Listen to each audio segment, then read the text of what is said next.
तुम्हाला काही हवं होतं का? खूप वेळेपासून फोनवर बोलतेस, कसा कोरडा झाला असेल. थोडंसं पाणी पिऊन घे.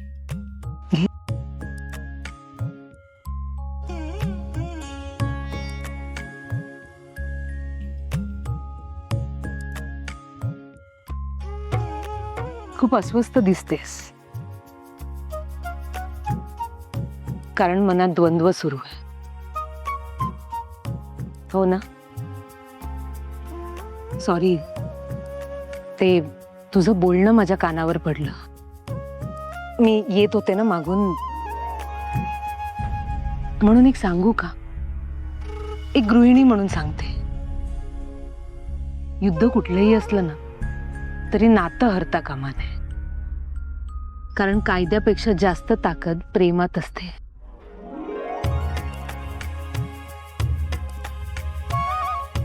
पण ह्या क्षणी मी इन्स्पेक्टर आणि सत्य गुन्हेगार आहे. नाही म्हणजे जर तसं असतं ना तर फोनवर बोलताना तू हळवी झाली नसतीस.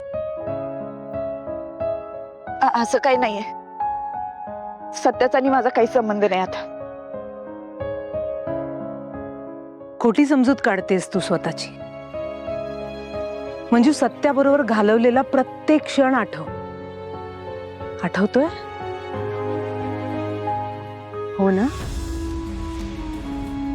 तोडायला एक क्षण पुरेसा असतो आणि जोडायला अख्खं आयुष्य वेचावं लागतं. बरोबर बोलते ना मी? मनाला पटतंय, बुद्धीचं काय करू? खरं नातं कागदाच्या तुकड्याचं मिंदन असतं. अशा कठीण परिस्थितीत ते तावून सुलाखून निघतं. बावन कशी सोन्यासारखं. फक्त विश्वास ठेव. मन आणि बुद्धीचा कौल सारखाच असेल. पोलिसांच्या नजरेतून बघितलं तर तो गुन्हेगार आहे, पण बायको म्हणून विचार करून बघ, स्वतःच्या जीवावर उदार होऊन एवढी जोखीम का उचलली असेल त्यांनी? काही जोखीम बिखीम नाही उचलली त्यानं.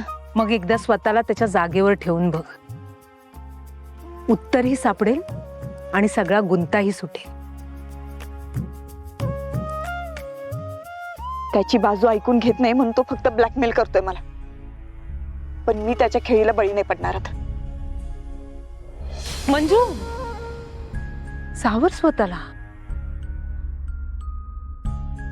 एक सांगू, नात्याला गाठ बसली असेल ना तर ती अलगद सोडवायची असते, तरच प्रश्न सुटतात आणि नातं असंच कायम राहतं. सत्य आणि मंजू आमच्यासाठी कधीच वेगळे नव्हते. आम्हाला त्यांना कायम एकत्र पाहायचंय.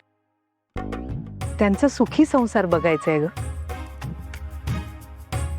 सैरभैर झालेल्या मनाला थोडंसं आवरलं ना तर सावरणं सोपं होतं.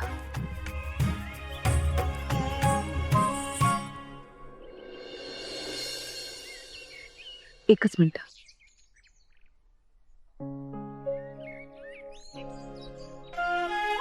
प्रसाद,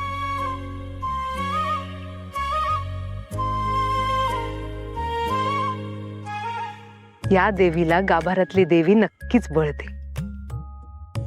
आणि तुम्हा दोघांचं नातं पहिल्यासारखं सुखी आणि आनंदी होईल,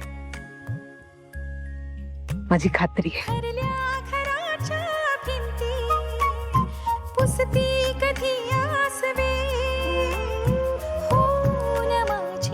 येते मंजू.